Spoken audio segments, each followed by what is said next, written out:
It was late evening when the city's cold wind swept through the narrow alleys, carrying with it the smell of rain-soaked asphalt and exhaust fumes. He had no car, no savings, not even a permanent roof above his head. A single father, exhausted from a day of odd jobs that barely kept food on the table, walked with his little daughter beside him. She clutched his calloused hand, unaware of the weight that pressed on his shoulders. He had long ago stopped telling her how bad things were. Children deserved warmth, not burdens. They turned a corner near the financial district, where tall glass buildings stood like monuments to a world far removed from theirs. His daughter asked why those towers sparkled when their apartment walls crumbled. He smiled faintly, brushing her question away with a gentle squeeze of her hand. That was when he heard it, the muffled sound of a woman's cry echoing from the shadows ahead. He stopped, ears sharpening. His daughter tilted her head, sensing his sudden alertness. From the alley emerged a struggle.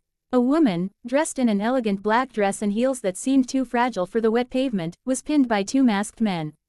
Another waited near a sleek black car, engine running, eyes darting nervously.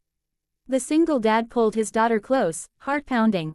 He could walk away. He should walk away. These weren't his problems. But the sight of her terrified eyes triggered something in him, an instinct forged from years of protecting his child. He whispered to his daughter to stay hidden behind the corner and dashed forward without hesitation. His fist connected with the first man's jaw, sending him crashing against the wall. The second pulled a knife, lunging recklessly, but the dad grabbed his wrist, twisting hard until the blade clattered onto the ground. A knee to the attacker's stomach sent him sprawling. The driver leapt from the car, swinging wildly, but the dad moved with a precision that betrayed experience. Every blow he delivered carried years of suppressed anger, hunger, and desperation. Within seconds, all three were incapacitated, groaning on the wet pavement. The woman, trembling, pressed herself against the wall, clutching her designer purse as though it could shield her. He extended his hand, urging her to step away from danger. She stared at him, her breath unsteady, mascara streaking down her cheeks. She whispered thank you, her voice fragile but filled with awe. He nodded once, avoiding her gaze, and turned back toward the corner where his daughter hid. The little girl rushed into his arms, relieved that her father was safe. Before the woman could ask his name, he was already walking away, his worn shoes splashing through puddles. She called after him, but he did not turn. For men like him, heroes were invisible. He vanished into the night with his daughter, leaving behind no trace but the echo of footsteps and the memory of a silent savior. The next morning, the woman's story hit every major news outlet. She was not just any woman, she was one of the country's wealthiest billionaires, a reclusive tech magnate whose face rarely appeared in public. Headlines blared about her narrow escape, about the mysterious man who had saved her life and disappeared without a word. Security footage captured fragments of the scuffle, showing his silhouette but never his face. Social media buzzed with speculation. Some called him a ghost, others a guardian angel. Meanwhile, the single dad sat at a small kitchen table in their rundown apartment, pouring cereal into two chipped bowls. His daughter giggled, swinging her legs, unaware of the storm swirling in the media. He glanced at the cracked television screen when a news anchor mentioned the billionaire's plea for her rescuer to come forward. She promised a reward, insisted she only wanted to thank him in person. He muted the volume, eyes distant.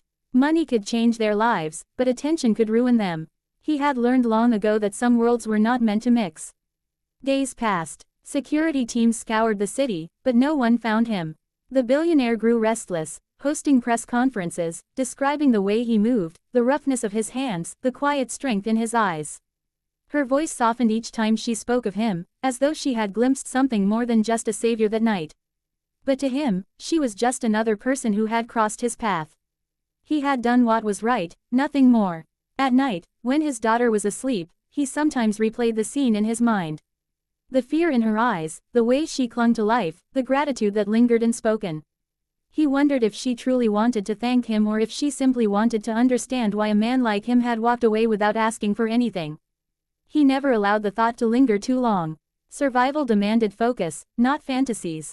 The billionaire, however, could not let it go. She hired private investigators, offered millions for information, and even spoke directly to the city's homeless shelters, asking if anyone had seen a man fitting the description. Her board of directors criticized her obsession, warning it distracted from business. She ignored them. The man had saved her life, and in those fleeting moments, she had felt something rare: safety, humility, connection. She needed to find him. Weeks turned into months. He found new work at a construction site, his muscles aching but his daughter fed. Sometimes he caught glimpses of her face on magazines at corner stores, headlines speculating about her mysterious rescuer. His coworkers joked about it, dreaming of being in his shoes. He stayed silent, hammering nails, mixing cement, never letting a flicker of truth show. His daughter once asked if he had ever saved someone important. He kissed her forehead and whispered, "I only ever need to save you." The billionaire's search continued in vain. Rumors spread that he had died, that he had been part of some secret agency, that he never existed at all. She kept a necklace with her wherever she went, a small token she had meant to give him that night, a piece of gratitude that remained forever unclaimed. For him, the world moved on quietly. His daughter grew taller, her laughter brighter.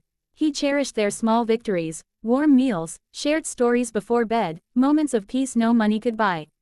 Sometimes, in the quiet hours, he wondered if she still thought of him. He knew she did, but their worlds would never meet again.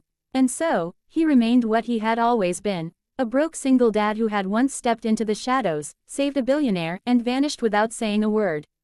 The city remembered him as a mystery, she remembered him as a miracle, and his daughter remembered him as a father who never let go of her hand. That was enough.